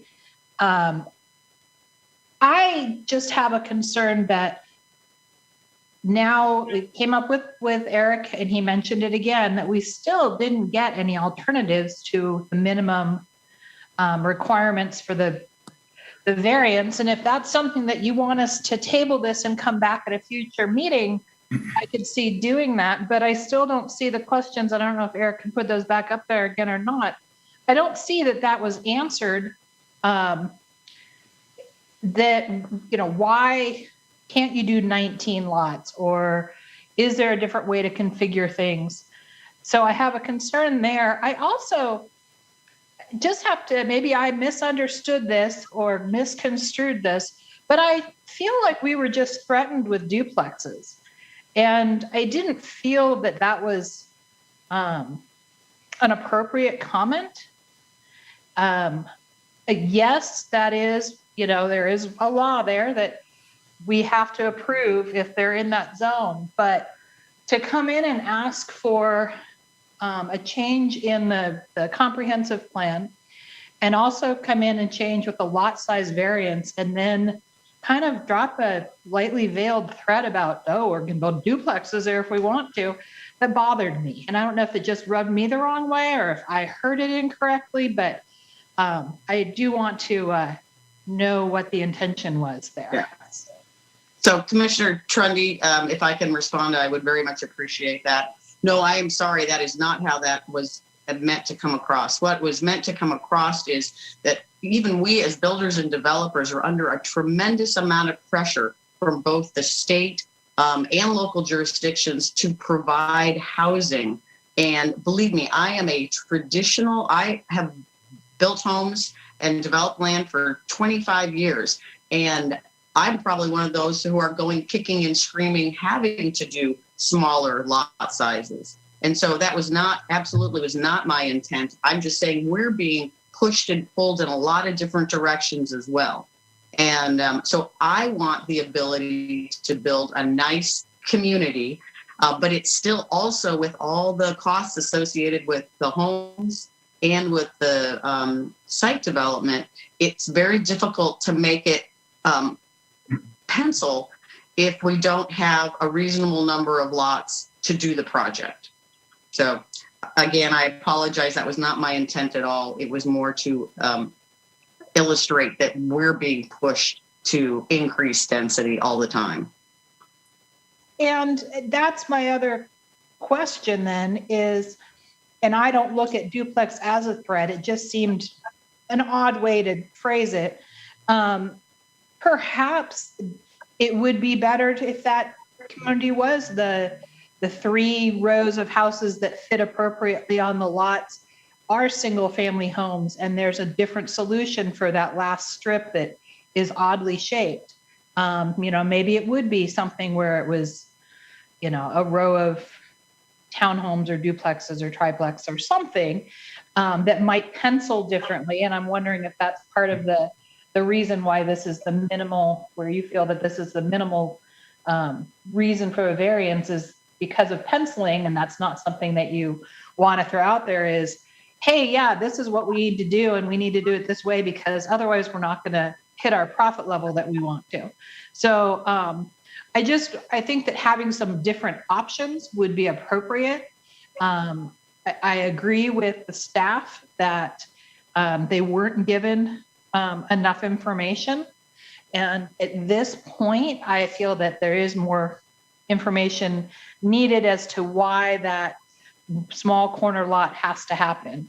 If it's got a 1,200 and what was a 13 square foot building envelope, is that going to be a 2-story on that corner where you're actually asking also for to be closer to the neighbors? You know, or is it going to be a little tiny 1-story surrounded by 2 stories? Like, what are you planning on putting there? Because I think that makes a difference on what type of setback could be allowed, because, you know, it could make a big difference both on the vision around that corner and in what could be next door. And, you know, air and sunlight space seem to be a catchphrase these days. So anyway, that's just my thoughts. Commissioner No, I appreciate Hutchison. Okay, you want to answer that? Well, again, Commissioner Trendy, I very much appreciate your comments. Jen, I think that I agree with Hal that we probably would like to keep the record open for 48 hours and let us do a little work and see if we can make our argument for the variance more compelling, or maybe we cut at the end of the day feel that we can't make it more compelling, and maybe we will withdraw it. Okay, we'll decide that after the other commissioners have a chance to ask you questions. Commissioner Hutchison. No questions. Thank you. Commissioner Heeb.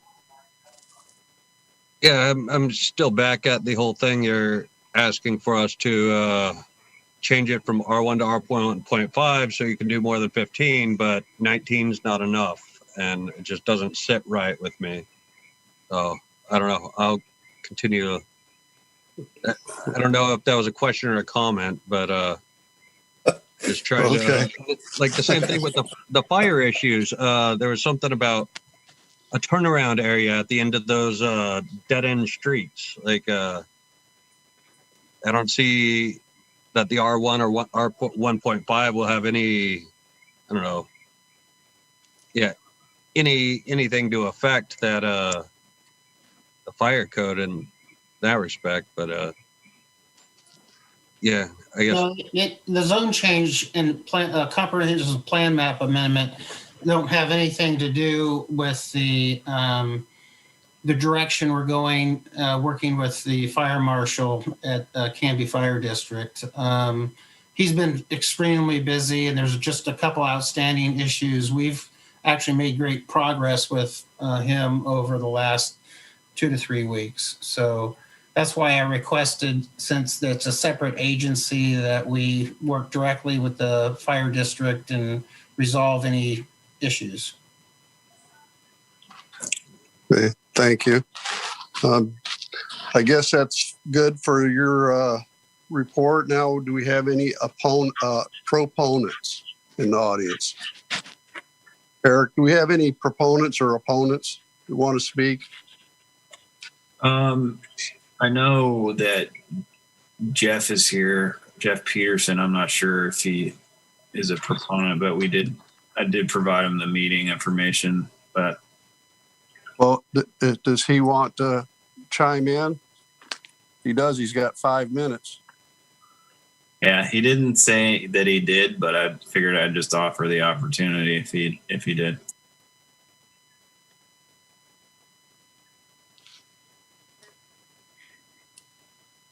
Looks like a no. Okay. All right, then that'll be, so I don't think the applicant needs a rebuttal then. Pretty much answered everybody's questions. Is that all right with you?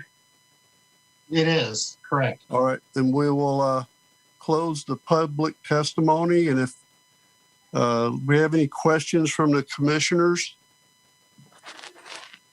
Any other questions from the commissioners with any discussion or deliberation? Chairman Boomer, Yeah, go ahead, Jeff. this is Jeff. I have a couple of questions about the subdivision detail, mostly related to the alleyway. And, this is a part of the development where, as I look at the development as they've laid it out, they're kind of, if I compare it to the R1.5 immediately across from Locust, the dozen or so houses on the north end kind of comply, although they're tighter than those 1.5s. We can say that they're still in character. But when you move to this alleyway, that character just goes down the tubes. They're not going to have the same character. They're not going to have the same access. You're going to hesitate to even visit those houses because there's not going to be a place to park. The R1.5s across the street have 2 parking spaces in the driveway, and there's on-street. I believe there's on-street parking. Eric, jump in and correct me, but you could park on the street, so there's visitor parking available. I don't see any possibility for visitor parking besides one or two spaces in the driveway for those houses. And if we were to give them the variance, it would just add, I'll use the word insult to injury in terms of taking that away from even approaching what would be considered characteristic or good 1.5. So, Eric, I'm just confirming that there's no possibility for additional space requirements on that alleyway for parking. We're pretty well, they're in conformance with our requirements, and we can't make them put in more. Is that correct? That's correct. And that's why I brought it up earlier that we definitely want to see that they're for sure going to be able to accommodate 2 off-street parking spaces in their driveway, but they are meeting the criteria or the letter of the code. Okay, but I guess my point is in meeting the letter of the code, they're still falling far short of the intent and the aesthetic. So that's my opinion. Of course, it doesn't have to be staff's, and I understand that. My other question revolves around how that alleyway fronts onto Locust. A driveway cut will typically have slants to it or radii to ensure a smooth transition from the roadway into the driveway.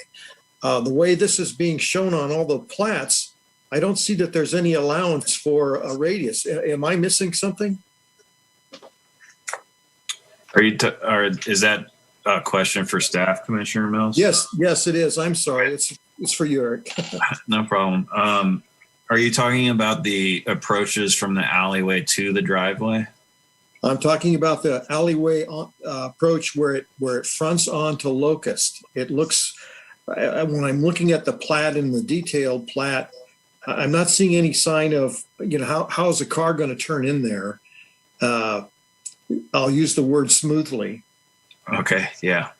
So our city engineer did require a commercial approach, which does have some wings, some gradual wings that will make it a little less of like an abrupt 90-degree turn, which I think is what you're getting at. Right, but we're not requiring, and apparently we can't require that it conform to like public alley requirements. Is that correct? Right.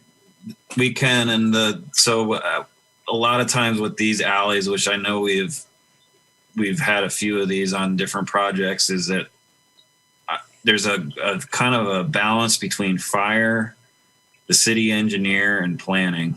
And I think with this alley, we can strike the correct balance with most importantly making sure that fire is okay with what is present.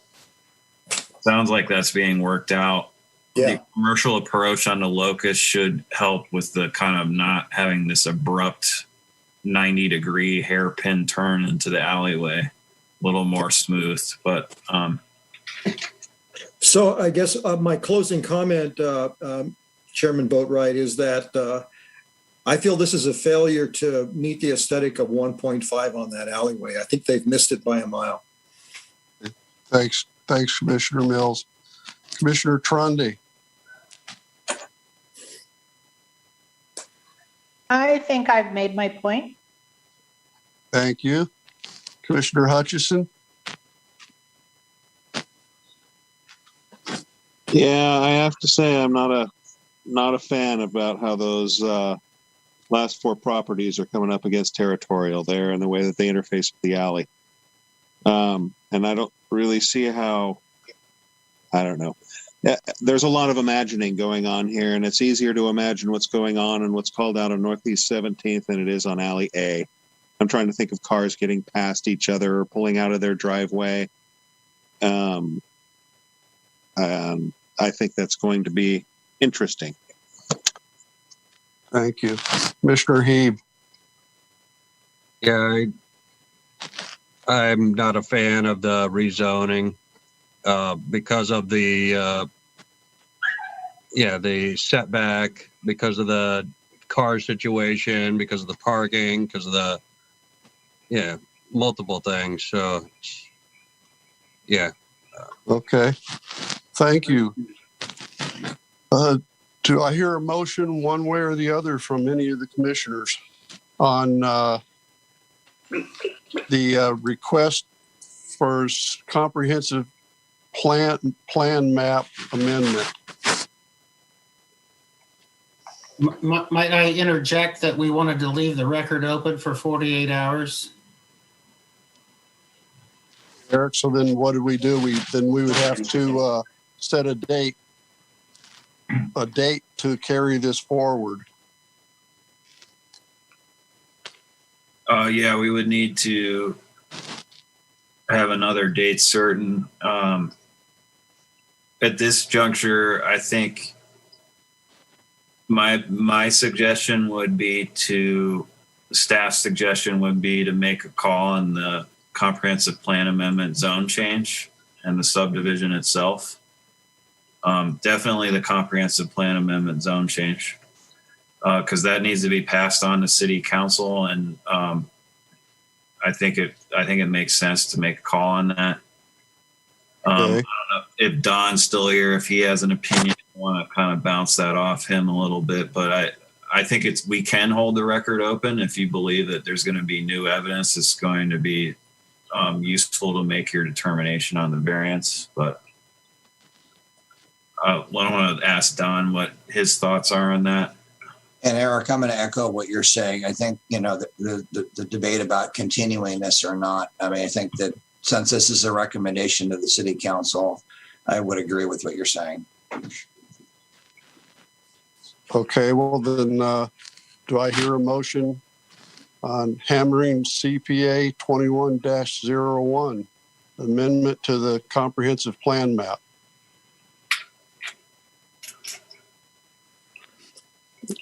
We got to have a motion, whether it's negative or affirmative. Hey, Eric, I have a procedural question. Okay. Since we're leaving the record open, is it appropriate to make a decision on any of the requests?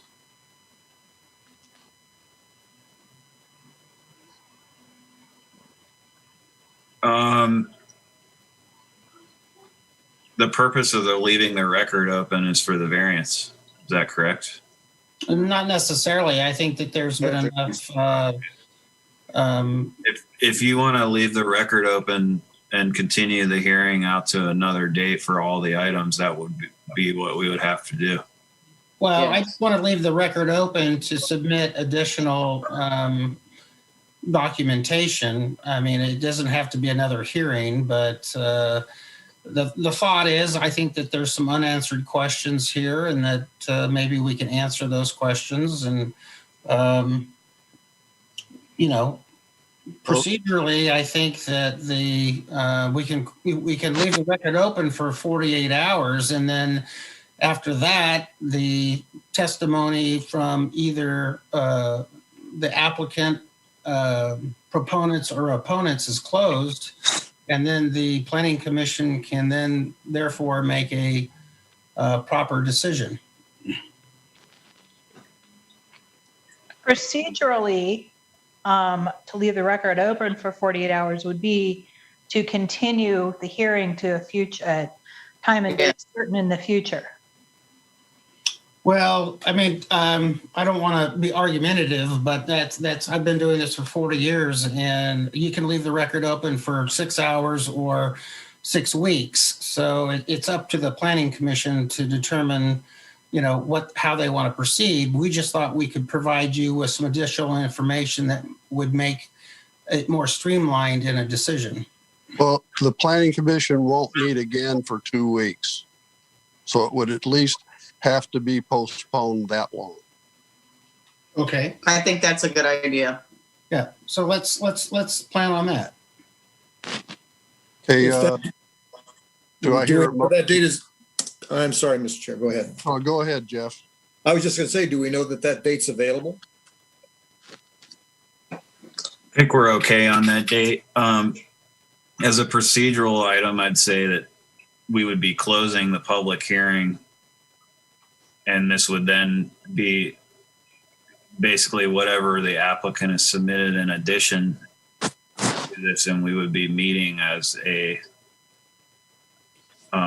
independent body with just the planning commission staff and applicant. Eric, that would also include comments from public. Right? Correct. Yep. I mean, this is where it gets a little trickier when we're leaving open the planning commission meeting. I agree with Hal. This isn't, the trickier part is this is not a hearings official moment where we're doing 48 hours or 7 days and then there's rebuttal and back and forth.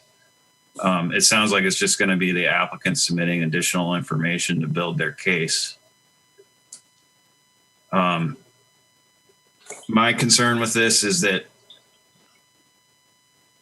I want to make sure that would not constitute a new public hearing and that we would need to renotice this. Oh, yeah. And I want to bounce that off the city attorney. We can, if we want to, I think it's fine to ask for the continuance, and we'll go ahead and set time date certain for the next planning commission meeting. But the planning commission doesn't meet independently outside of this public hearing format to build decisions. So they're not going to meet in 2 days to render a decision on this.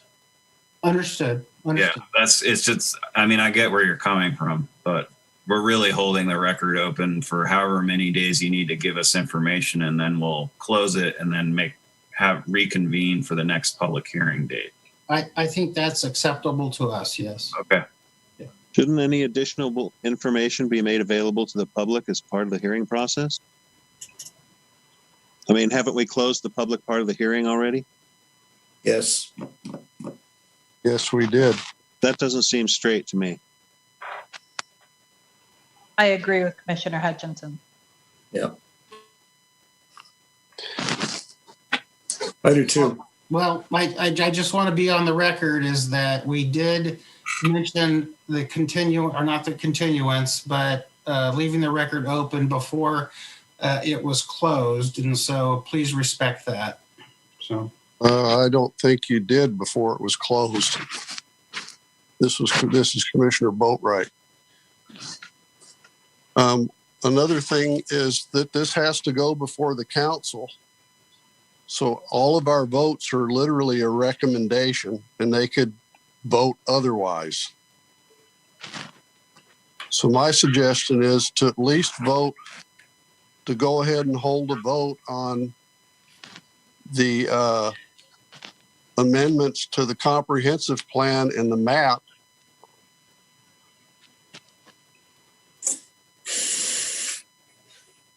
I have something I'd like clarified from earlier on in the meeting when we were discussing the fact that this was, the commission, the comprehensive plan amendment and the other 3 items, and that staff informed us, and I may have misunderstood it, but that staff informed us that the applicant was aware that they were essentially putting all their eggs in one basket and wanted to move forward anyway. Is that paraphrasing what you said earlier, Eric?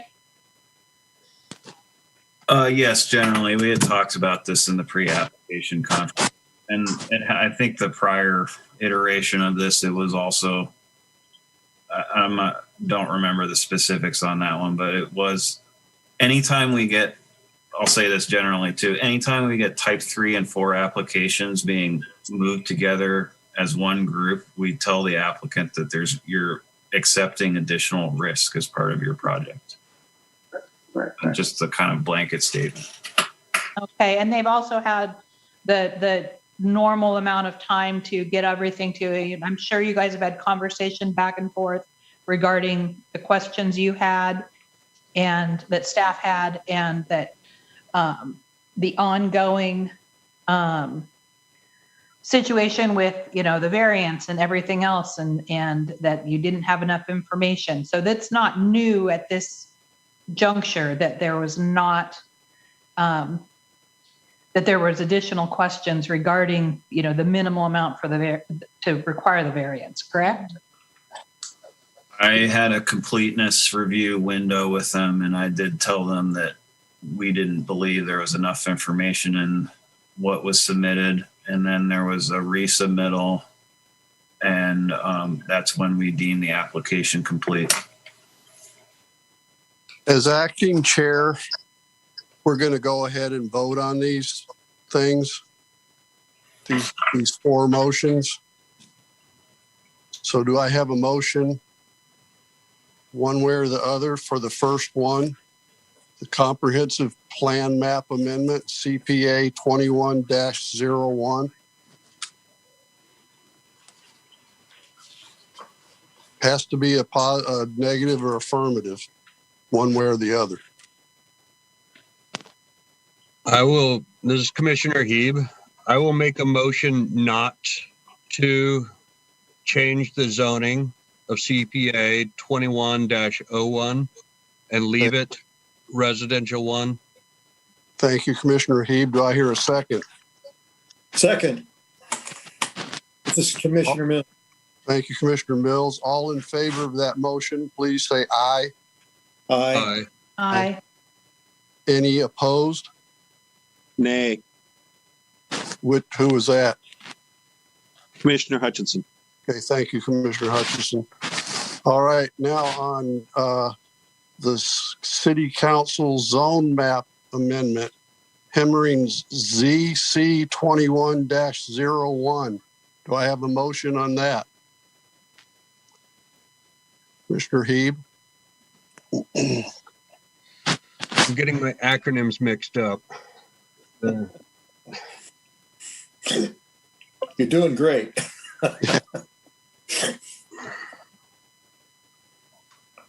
Could you remind me on what that acronym, the HMZC 2101? Yes, that's it. That's the zone map amendment. It changes the map from R1 to R15 since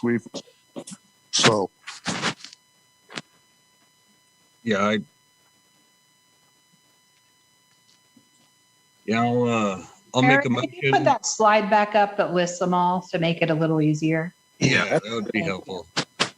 Good idea.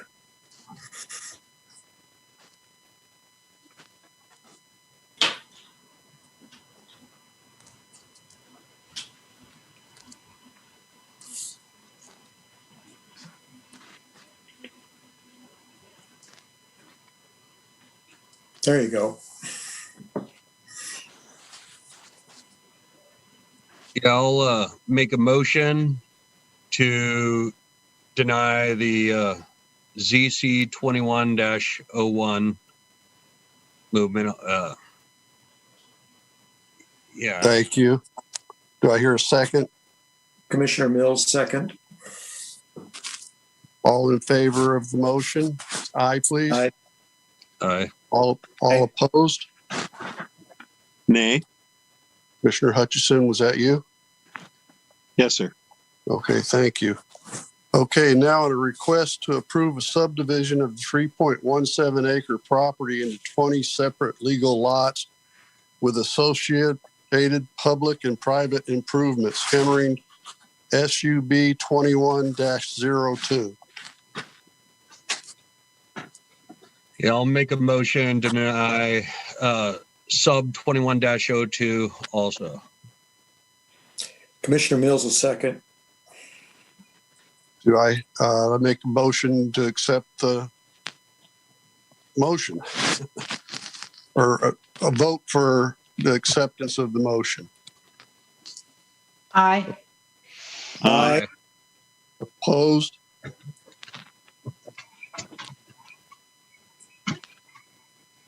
Commissioner Hutchison, you didn't oppose? I did not. Thank you, sir. Okay, now a request to approve a major variance to the building setbacks of R1.5 zone Hemmering VAR 21-02. Motion, please. And I'll make a motion also to deny the major variance for the Himmerling variance 21-02 also. Thank you. I'll second that. Okay, all in favor of denying Himmerling variance 21-02, say aye. Aye. Aye. Opposed? Aye. Was one opposed? No. Okay, so all five agreed. So that the motions to the votes are to not approve any of those resolutions. So any items of interest from the planning staff?